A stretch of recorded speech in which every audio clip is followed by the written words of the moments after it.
تمام احتیاطیں اپنی جگہ، لیکن میرا آپ کو مشورہ ہے آپ ایکسرسائز اور کم کھانے کو عادت بنا لیں۔ آپ جتنا سادہ اور کم کھائیں گے آپ اتنا ہی بیماریوں سے محفوظ رہیں گے۔ یہ یاد رکھیں، انسان بھوک سے نہیں مرتا، کھا کر مرتا ہے، لہذا کھانے میں احتیاط کریں۔ دوسرا، آپ جتنی ایکسرسائز کریں گے آپ اتنی ہی صحت مند زندگی گزاریں گے۔ آپ روزانہ صبح و شام 2 وقت واک کیا کریں، بھاگ سکتے ہیں تو جاگنگ کیا کریں، مسلز کی ایکسرسائز بھی کیا کریں، اور نیند کی جو ہے وہ کمی نہ آنے دیں۔ نیند کی کم از کم تو 7 گھنٹے 6 گھنٹے، بوڑھے افراد کو 6 گھنٹے اور جوان کو جو ہے وہ 7، اور اس سے کم کے لیے پھر 8 10 12، اور چھوٹے بچوں کے لیے 15 گھنٹے ہوتے ہیں نیند کے، ضروری ہوتے ہیں۔ اور دن کو آدھا گھنٹہ قیلولہ بھی کریں۔ سگریٹ نوشی، شراب اور میٹھا 100% بند کر دیں، یہ تینوں آپ کو قبر تک لے جائیں گے۔ کھانا چاہے آپ جتنی بار بھی کھاتے ہیں خوب چبا چبا کر کھائیں، اور جب تک بھوک نہ لگے تب تک ہرگز نہ کھائیں۔ جب بھوک لگی ہو تب کھائیں، خوب چبا کر کھائیں اور کم مقدار میں کھائیں۔ سب سلاد بھی روزانہ کھانے میں شامل کریں، اور کم از کم 3 4 کلو 5 کلو پانی ضرور پینے کی عادت بنائیں۔ کھانا کھانے کے ساتھ پانی نہ پیا کریں، کھانا کھاتے ہی آپ نے پانی پیا تو یہ آپ کے معدے کو تباہ کرے گا، جگر کو، گردوں کو۔ یہ یوں سمجھ لیں کہ جیسے ایک ہانڈی عورت پکا رہی ہوتی ہے، بنا رہی ہوتی ہے، تو وہ شروع میں ہی اس کے جو ہے وہ ابھی پکانا شروع کرتی ہے تو تھوڑا تھوڑا پانی کا اس میں چینٹے ڈالتی ہے، تو اسی وقت اگر وہ جگ بھرا ہوا پانی کا ڈال دے تو نہ گوشت گلے گا پکے گا اور نہ ہی سالن بنے گا، وہ سب کچھ جو ہے وہ گڑبڑ ہو جائے گی۔ تو اس طرح جب کھائیں تو پینے سے پرہیز کریں، اور 1.5 2 گھنٹے بعد پیا کریں، یعنی پانی وغیرہ۔ تو کھانے کے دوران پانی پینے سے بچیں، آخر میں بالکل نہ پئیں، تاکہ یہ جو کچھ آپ کھا رہے ہیں یہ اندر جا کر خون بنے، صالح خون بنے، اور آپ کے وجود کا حصہ بن کر آپ کو تندرست اور توانا رکھے۔ اور جتنا آپ اچھی زندگی گزارنا چاہتے ہیں نا، پریشانیاں چھوڑ دیں، ٹینشن لینا یعنی سٹریس لینا، یہ دنیا کی مہلک ترین بیماری ہے۔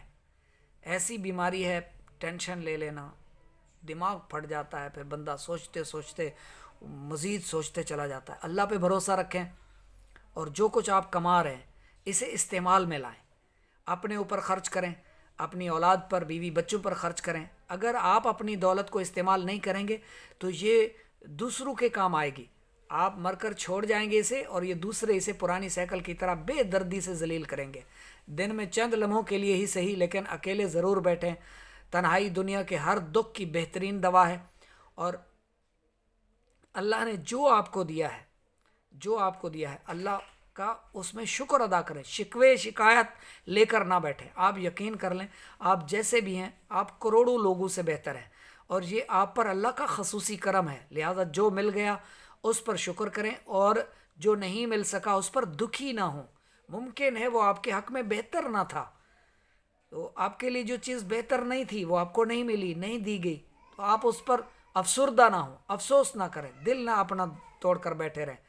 آپ کی زندگی خوشگوار گزرے گی اگر آپ اچھا سوچیں گے، اچھا کرنے کی کوشش کریں گے، اور جو نہیں ملا اس پر غمگین نہیں ہوں گے۔ غمگین ہونا یہ انسان کو جلد بوڑھا کر دیتا ہے، غمگین ہونا انسان کو جلد وقت سے پہلے بوڑھا کر دیتا ہے، سٹریس لینا۔ اور یہ یاد رکھیں، جب وجود میں جب آپ گندی گندی عادتیں پال لیں گے، سگریٹ نوشی ہے، شراب نوشی، دیگر ایسی چیزیں جو انسانی اعضاء کے لیے، جسمانی اعضاء کے لیے نقصان دہ ہیں، تو پھر یقین کیجئے یہ زندگی، یہ دنیا آپ کے لیے ایسی ہو جائے گی کہ ایک ایک پل اس کا مشکل ہو جائے گا۔ جیسے گردوں کو لے لیں آپ، دل اور جگر کا البتہ کچھ نہ کچھ توڑ کر لیتے ہیں ڈاکٹر صاحبان، کچھ نہ کچھ اس کا علاج وغیرہ، اس کا گردے ایسی چیز ہے اگر یہ چلے گئے، یہ فیل ہو گئے، تو پھر ان کے ٹرانسپلانٹ کے لیے بھی میرے خیال سے 4 5 ماہ کی تیاری کی ضرورت ہوتی ہے، اور ہر مہینے کا 60 70 ہزار خرچہ بھی آتا ہے، اور تکلیف اور درد اور یہ ساری چیزیں۔ تو آپ ہر ایسی چیز کو ترک کر دیں جو آپ کی صحت کے لیے مضر ہے، نقصان دہ ہے۔ ہر بری عادت کو، ہر ایسی چیز کو جو آپ کے وجود کے کسی بھی عضو کو کھا رہی ہے، ختم کر رہی ہے، چاہے وہ سگریٹ ہے، آپ تمباکو نوشی کرتے ہیں، کوئی بھی ایسی چیز، ایسی عادت جو پتہ ہے آپ کو کہ آپ کے وجود میں کسی نہ کسی آرگن کو ختم کرنے میں لگی ہوئی ہے، آہستہ آہستہ وہ ڈیمیج ہوتا جا رہا ہے، تو ان قریب وہ آپ کو پھر قبر تک پہنچانے کا سامان کر رہا ہے، تو آپ اس کو ابھی سے چھوڑ دیں، اس کو ترک کر دیں. تو انشاءاللہ اللہ نے جسم انسانی کو ایسی ترتیب دی ہے کہ ہمارے جو خلیے ہیں یہ جب آپ سو جاتے ہیں تو یہ جسم کے اندر موجود ٹوٹ پھوٹ کی یہ مرمت کرتے ہیں. یہ آپ کے جو آپ کے پورے جسم کے اندر اعضاء کمزور پڑ رہے ہیں، گھس رہے ہیں، ختم ہو رہے ہیں، ان میں کچھ خرابیاں پیدا ہو رہی ہیں، تو یہ ساری چیزیں آپ کے پھر رات کو مکینک شروع ہو جاتے ہیں، وہ آپ کے جسم کو ایک اچھی ترتیب دیتے ہیں، پھر سے ٹوٹ پھوٹ کی مرمت کرتے ہیں آپ کو. یہ ایسی نعمت دی اللہ نے آپ کو زندگی جیسی، اور آپ اس کو سگریٹ میں پھونک رہے ہیں، اس کو تمباکو نوشی کے حوالے کر دیا، آپ نے شراب نوشی کے حوالے کر دیا، چرس کے حوالے کر دیا، آپ نے اس کو پاؤڈر کے حوالے کر دیا. چھوڑ دیں یہ ساری چیزیں اور یہ پریشانیاں بھی چھوڑ دیں. آپ کو کوئی بھی بیماری ہے لا علاج بیماری ہے جس کا آپ کو ڈاکٹروں نے کہہ دیا ہے کہ اس کا کوئی علاج نہیں، مجھ سے رابطہ کریں. اللہ نے چاہا تو اللہ کے بھروسے پر، اللہ کی رضا کے لیے اللہ پر بھروسہ کرتے ہوئے میں آپ کو انشاءاللہ اس کا علاج عرض کروں گا. کچھ نہ کچھ ابھی عرض کر دیتا ہوں، بلکہ سارا ہی ابھی عرض کر دیتا ہوں. کوئی بھی لا علاج بیماری ہے، کوئی بھی قرآن پڑھیں، آپ ترجمہ تفسیر کے ساتھ پڑھیں، اللہ کے کلام کو سمجھیں، اللہ کی معرفت حاصل کریں، اس کے حبیب علیہ السلام کی معرفت حاصل کریں، گناہوں سے سچی توبہ کریں، آنسو بہائیں، روئیں، گڑ گڑائیں، اس سے معافی مانگیں، اسے منا لیں، اسے راضی کریں، اور جو بھی نشہ، جو بھی غلط چیز، غلط عادت ہے اسے چھوڑ دیں، ترک کر دیں، ہاتھ بھی نہ لگائیں، اس کے قریب بھی نہ جائیں، اور اللہ کو راضی کریں، توبہ و استغفار کریں. یقین کریں کہ انشاءاللہ اللہ آپ کو صحت دے گا، اس مرض سے نجات دے گا. بالکل. اور سرکار صلی اللہ علیہ وآلہ وسلم کے فرمان کا مفہوم ہے اپنے بیماروں کا صدقہ کے ذریعے علاج کرو. تو آپ کو جو اللہ نے اپنی نعمتوں سے مالا مال کیا ہے، آپ کو رزق وسیع دیا ہے، آپ اس کی زکوٰۃ تو نکالتے ہیں، اپنی بیماریوں کے علاج کے لیے بھی آپ نکال دیا کریں. یہ صدقہ میرا دل ٹھیک ہو جائے، یہ صدقہ میرے گردے ٹھیک ہو جائے، یہ صدقہ میری تلی ٹھیک رہے، یہ صدقہ میرے جسم کے فلاں اعضاء جو ہے وہ سلامت رہیں. ان کا صدقہ نکالتے رہا کریں. یقین کیجئے گا اللہ تبارک و تعالیٰ کی راہ میں خرچ کرنے سے مال کم نہیں ہوتا، بڑھتا ہے. قرآن پاک میں بھی تو ہے، اللہ تعالیٰ نے فرمایا اے ایمان والو اپنی پاک کمائیوں میں سے اور اس میں سے جو ہم نے تمہارے لیے زمین سے نکالا، اللہ کی راہ میں کچھ خرچ کرو، اور خرچ کرتے ہوئے خاص ناقص مال دینے کا ارادہ نہ کرو. ناقص جو مال ہو اسے دینے کا ارادہ نہ کرو، حالانکہ اگر وہی تمہیں دیا جائے تو تم اسے چشم پوشی کیے بغیر قبول نہ کرو گے. اور جان رکھو کہ اللہ بے پرواہ حمد کے لائق ہے، وہ بے نیاز ہے. ایک مقام پر فرمایا اپنی پاک کمائیوں میں سے کچھ خرچ کرو.